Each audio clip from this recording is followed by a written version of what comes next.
ఓం మహాగణాధిపతయే నమః. ఓం గురుభ్యో నమః. ఓం శ్రీమాత్రే నమః. ప్రేక్షకుల లలితాంబిక అమ్మవారి యొక్క అనుగ్రహం పరిపూర్ణంగా కలగాలని మనస్ఫూర్తి కోరుకుంటూ, ఇవాళ మనం స్వప్నశాస్త్రంలో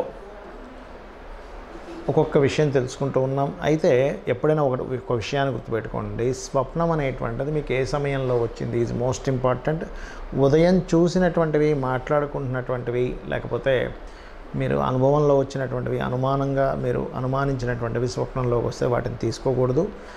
స్వప్నం ఏదైనా మీకు చెడు స్వప్నం వస్తే ముఖ్యంగా భగవంతుని స్మరించుకొని మళ్ళీ నిద్రపోండి. మంచి స్వప్నం ద్వారా ఆ యొక్క దోషం పోతుంది.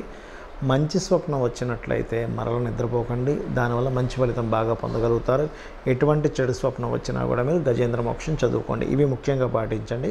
అయితే ఇవాళ మనం ఏ స్వప్నం గురించి చెప్పుకుంటున్నాం అనేటువంటిది చూసినట్లయితే, కొంతమందికి పవర్ సంబంధించింది, అంటే కరెంట్ షాక్ కొట్టినట్టు, పవర్ ద్వారా ఏదో ఇబ్బంది కలిగినట్టు, పవర్ ద్వారా ఒక మంచి జరిగినట్టు వస్తుంది. అంటే అలాగా నాకు మొన్న ఒక అతను చెప్పాడు, ఏమంటే నాకు కరెంట్ షాక్ కొట్టినట్టు వచ్చిందండి ఈ స్వప్నంలోకని. అంటే ఏమిటి, సడన్గా మీకు ఏదైనా మీరు తీసుకునే తప్పుడు నిర్ణయాల వల్ల, పోలీసుల ద్వారా కావచ్చు, అన్నదమ్ముల వల్ల కావచ్చు, లేకపోతే మీరు ఏదైనా ఒక గొడవ పడడం వల్ల కావచ్చు, వీటి వల్ల ఇబ్బంది కలిగే యోగం ఉంది అని అర్థం. మరి దీనికి ఏమి చేయాలి, పరిహారం ఏమిటి? కందులు దానంగా ఇవ్వాలి, గుర్తుపెట్టుకోండి. ఇలాంటి స్వప్నం ఎప్పుడైనా వచ్చినప్పుడు 1 కేజీ కందులు, రెడ్ కలర్ వస్త్రము తీసుకొని మీకు దగ్గరలో ఉండే ఆలయానికి వెళ్ళి దానం ఇవ్వండి.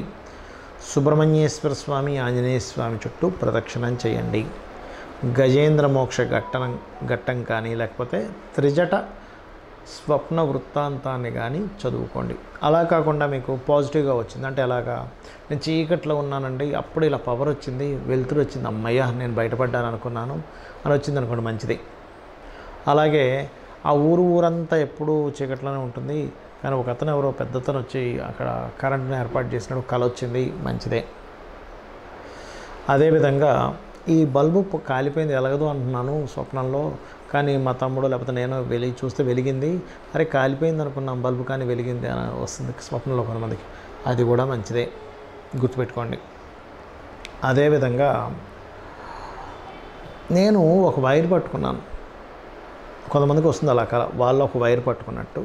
ఆ వైర్ పట్టుకోగానే అసలు నాకు ఏ షాకు కొట్టలేదండి, అందరూ భయపెట్టారు నీకు షాక్ కొడుతుంది, నాకేమీ కాలేదు, నేను మళ్ళీ మామూలుగా వచ్చేసాను, నాకు పొద్దున్న లేచి చూస్తే ఆశ్చర్యంగా ఉంది. అంటే దాని అర్థం ఏమిటంటే, మీరు ఏదైనా ఒక సాహసం చేసేటప్పుడు ఆ సాహసం ద్వారా మీకేమీ కాదు అని. అలా నిజ జీవితంలో వెళ్ళి వైరేం పట్టుకోకండి. బట్ మీకు చెప్తున్న ఉదాహరణ చెప్తున్నాను. ఆ రకంగా మీకు పాజిటివ్గా స్వప్నాలు వస్తేనేమో వెరీ గుడ్, నెగిటివ్గా వస్తేనేమో గజేంద్ర మోక్ష ఘట్టం చదువుకోండి, లేదా రామాయణ మహాభారతాలు వినండి, అన్ని విధాలా మీకు బాగుంటుంది.